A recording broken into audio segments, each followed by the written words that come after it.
बंगाल की राजनीति में भूचाल, क्या अभिषेक बनर्जी की वजह से टूटी टीएमसी और क्या ममता बनर्जी के सामने इस वक्त की सबसे बड़ी चुनौती है। नमस्कार, आप देखना शुरू कर चुके हैं न्यूज 18 का डिजिटल प्लेटफॉर्म। मैं हूं आपके साथ सृष्टि शेखर। पश्चिम बंगाल की राजनीति में एक ऐसा राजनीतिक विस्फोट हुआ है जिसने पूरे देश का ध्यान अपनी ओर खींच लिया है। जिस टीएमसी यानी तृणमूल कांग्रेस ने वर्षों तक बंगाल की राजनीति पर अपना दबदबा बनाए रखा, वही पार्टी अब दो हिस्सों में बंटती हुई नजर आ रही है। और सबसे हैरान करने वाली बात यह है कि ये बगावत किसी विपक्षी दल ने नहीं की, बल्कि पार्टी के अपने विधायकों ने की। और इस बगावत के केंद्र में एक ऐसा नाम है जिसे कभी ममता बनर्जी का राजनीतिक उत्तराधिकारी माना जाता था।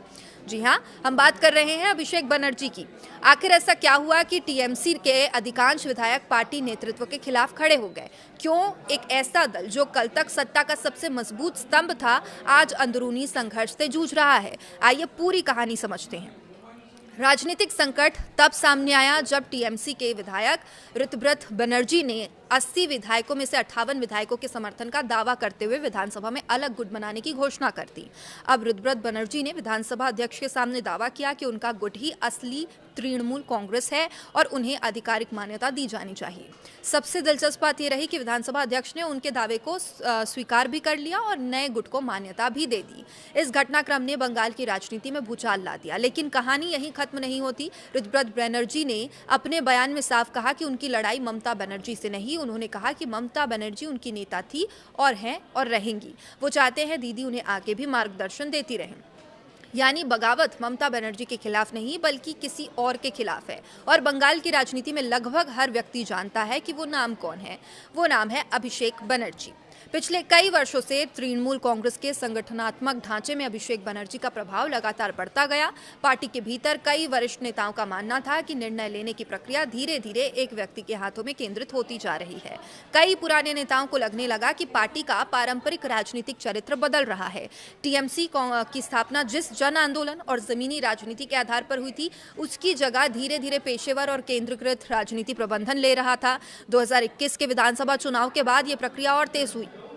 राजनीतिक रणनीतिकारों और चुनावी प्रबंधन टीमों का प्रभाव बढ़ने लगा। संगठन के भीतर नेताओं के प्रदर्शन, गतिविधियों और राजनीतिक प्रभाव का लगातार आकलन किया जाने लगा। अब पार्टी के कई वरिष्ठ नेताओं को यह महसूस होने लगा कि अब राजनीतिक अनुभव से ज्यादा महत्वपूर्ण डेटा रिपोर्ट और प्रबंधन तंत्र को दिया जा रहा है। और यही वो दौर था जब असंतोष की शुरुआत होती है। पार्टी के अंदर कई नेताओं का मानना था कि अभिषेक बनर्जी की कार्यशैली अत्यधिक आक्रामक और केंद्रीकृत है। उनका आरोप था पार्टी को एक राजनीतिक आंदोलन की बजाय कॉरपोरेट संगठन की तरह चलाने की कोशिश की जा रही है। एक वरिष्ठ नेता ने इसकी तुलना करते हुए कहा कि ममता बनर्जी की राजनीति रविंद्र संगीत की तरह थी, जिसमें संवेदनशीलता, भावनाएं और लोगों से सीधा जुड़ाव था, जबकि जो नई शैली है वो डीजे संगीत की तरह है, जहां शोर ज्यादा है लेकिन भावनात्मक जुड़ाव कम दिखाई देता है। यह टिप्पणी सिर्फ एक बयान नहीं बल्कि पार्टी के भीतर बढ़ती मानसिक दूरी का संकेत मानी जा रही है। अब असंतोष का दूसरा बड़ा कारण पहुंच और संवाद का मुद्दा भी बताया जा रहा है। कई नेताओं का दावा है ममता बनर्जी से मिलना अपेक्षाकृत बहुत आसान था। कोई भी कार्यकर्ता या नेता अपनी बात सीधे उनके सामने रख सकता था, लेकिन अभिषेक बनर्जी के साथ ऐसा नहीं था। कई नेताओं का आरोप है कि उनसे मिलने के लिए घंटों इंतजार करना पड़ता था। कई बार प्रतीक्षा के बाद भी मुलाकात नहीं हो पाती थी। पार्टी के जमीनी नेताओं को लगने लगा कि संगठन में संवाद की जगह दूरी बढ़ रही है और राजनीति में जब संवाद खत्म होता है तब असंतोष जन्म लेता है। और यही असंतोष धीरे धीरे एक विद्रोह में बदल गया। अब ऋतव्रत बनर्जी और उनके समर्थक विधायकों का कहना है कि वे पार्टी की मूल विचारधारा और ममता बनर्जी के नेतृत्व का सम्मान करते हैं, लेकिन वे उस राजनीतिक संस्कृति को स्वीकार नहीं कर सकते जो उनके अनुसार पार्टी से जड़ों से दूर ले जा रही है। यानी ये संघर्ष सत्ता के लिए कम और संगठन के भविष्य के लिए ज्यादा बताया जा रहा है।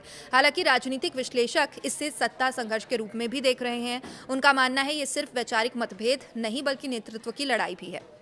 एक तरफ ममता बनर्जी की विरासत है, दूसरी तरफ उस विरासत का भविष्य तय करने के लिए जंग है। अब सबसे बड़ा सवाल ये है कि इस राजनीतिक टूट का बंगाल की राजनीति पे क्या असर पड़ेगा। अगर बहुमत विधायकों का समर्थन वास्तव में नए गुट के साथ रहता है तो तृणमूल कांग्रेस की राजनीतिक ताकत कमजोर हो सकती है, विपक्षी दलों को इसका लाभ मिल सकता है और राज्य की राजनीतिक दिशा पूरी तरह बदल सकती है। दूसरी ओर अगर ममता बनर्जी हस्तक्षेप करती है तो दोनों पक्षों के बीच समझौता करवाने में सफल होती है तो पार्टी एक बार फिर एकजुट हो सकती है। लेकिन फिलहाल हालात ऐसे बिल्कुल नहीं दिख रहे, क्योंकि बगावत करने वाले नेता लगातार ये संदेश दे रहे हैं कि उनका विरोध किसी व्यक्ति विशेष की कार्यशैली से नहीं है, कार्यशैली से है और वे पीछे हटने के मूड में नहीं है।